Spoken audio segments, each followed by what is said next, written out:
We had some speakers when I was in college. Some were really good, some were really bad. One was really cool. Like, we had the founder of the Orlando Magic. That guy was cool. And I think in community college, we had some professors at other schools to come talk to us. And that was pretty cool. But one guy in particular was very memorable because the way my classes were set up, I ended up having the guy speak to one class and then the class right after. And I don't remember what this guy did. He was like a financier, consultant guy.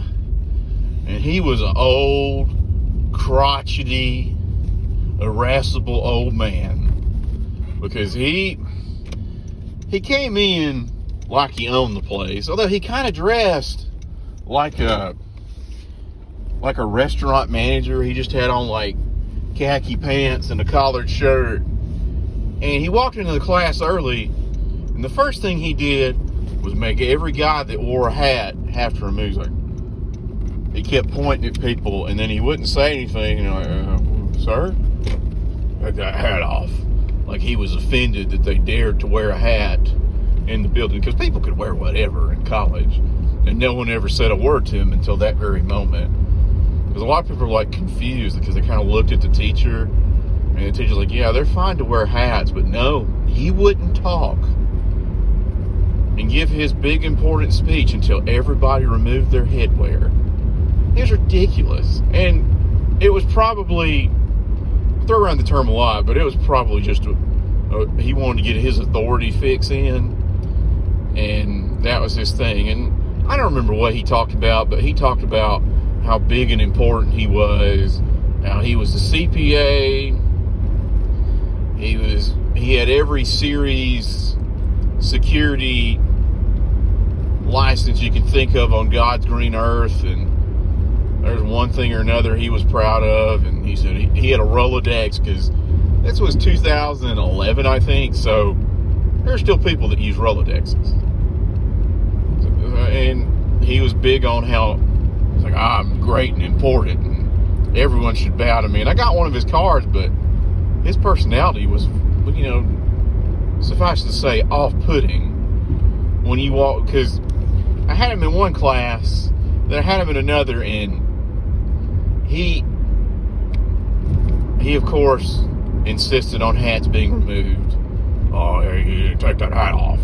How dare you wear a hat in my presence? I'm a great, important man. And the people took him off, because again, he wouldn't talk if somebody was wearing a hat.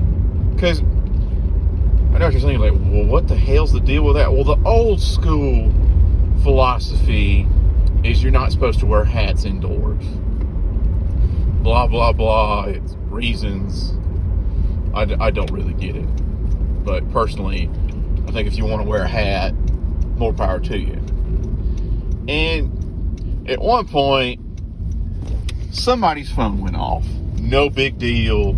It happens. But you can imagine how well he handled it, because if a man won't talk until all headwear is removed, he's not going to he handled the cell phone may as well have been a gun going off, because he was just like, that's punishable by death where I come from. Whose phone is that? Whose phone is that? Whose phone is that? And the guy's like, I'm sorry, I didn't have it turned on. I was expecting a call from the doctor. He had a good reason. The guy was having dinner. The guy threw him out of the class. It offended him so much. And then he took questions, but if you gave any blowback, he'd be like, are you quite finished? Because they'd ask a question, and he'd be like, well, how does that, and they'd ask for more information. As far as he's concerned, he didn't like being interrupted, and he was just awful. I think about him all the time, just how horrible he was, and I had to have him in 2 classes. And then another professor was like, I want to have him come. He's like, no, you don't. He was awful. Because he didn't really teach us anything. He just talked about how important he was. And it seems to me he must have been good at networking at some point, but I guess if you get to the top of your field, you become an arrogant asshole. But one guy said he kept in touch with him because he was like, well, he had all those contacts, may as well use them for a leg up for a job. But he said, I would ask him questions and he would either write me a 3-page email or call me stupid. And I didn't know how to deal with a guy. But that guy was, I hope nobody ever has to deal with a speaker like that, because I can't explain it any better